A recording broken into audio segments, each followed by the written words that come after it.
If I want to start again with trying to do jumps, you know, Mhm. beyond just you can't really see back in it.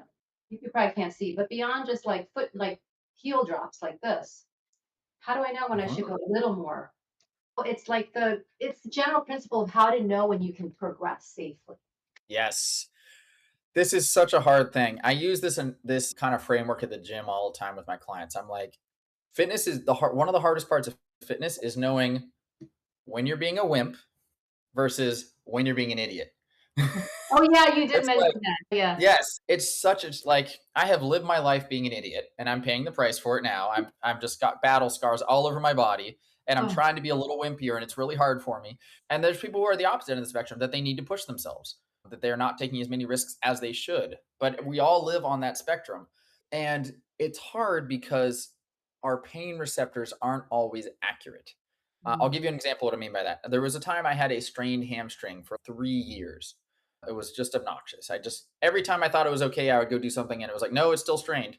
What had happened though is it spent so long sending me pain signals when I would train that it was basically my nociceptors, my pain receptors in my muscle tissue there were oversensitive.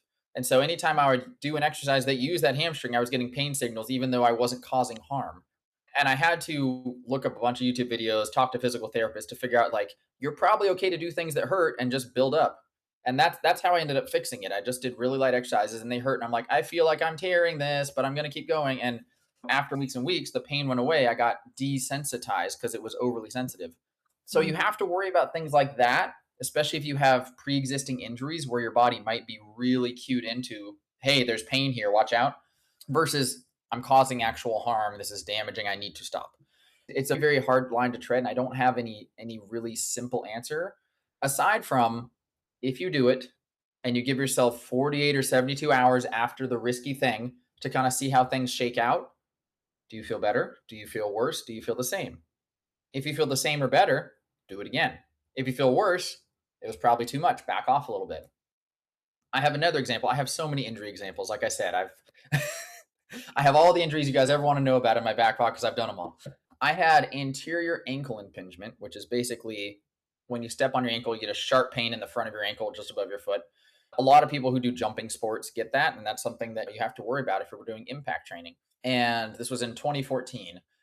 And I went out to a thrift store and I got the biggest hiking boots I could find because I'm like, I'm going to support my ankle. I'm going to work in these hiking boots. They were really comfortable. They were cushy. They laced up halfway up the shin. And I worked in those. And my clients made fun of me, but that's fine. And then I remember one day I didn't wear them to work. I'd been wearing them for a few months. And I was just wearing normal tennis shoes. I wasn't even wearing my barefoot shoes. And I went to jog down the hall to the drinking fountain 50 feet away. And within 3 steps, I got stabbing pain in both of my ankles. And I was like, what is going on? This is worse than it ever was before. It had been feeling so good with all the support. But my tissue tolerance had just gone down and down. And the way I actually fixed that ankle problem, I looked up on a parkour website because apparently that issue is very common with people who jump on concrete all day. In the parkour website, they showed this exercise where you basically stand on a step, the motion you were just doing, Gina, but on a step so your heels can drop lower. And you just yeah. go up as high as you can and you let yourself drop as hard as you can. They called them ankle drops. And you just do that 30, 40, 50 reps twice a day. And when I started those, I was terrified. I'm like, this is going to break my ankle. This is going to break my ankle. And it hurt, but I waited 72 hours. My ankles were feeling a little better. And then I started doing it and I built up to doing it every day. And then my ankles were cured within 4 weeks. So So, sometimes you push through the pain when it's exactly. not that bad, but yeah. So what I understand is time will tell.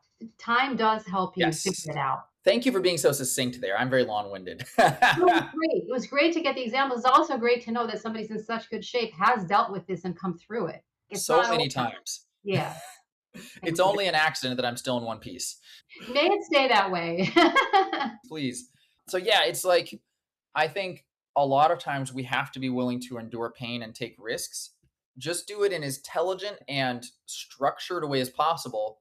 And then being scientific about it, being like, okay, now I'm going to take it easy, give it a day or two. How did things shake out? I think that's the approach you have to take with this. And Yeah. if you do something that was bad, you will know. You'll be like, okay, my ankle hurts worse on day 2 than it did on day 0. That was something I shouldn't have done. I need to take it easy and scale back. Thank you. Sure.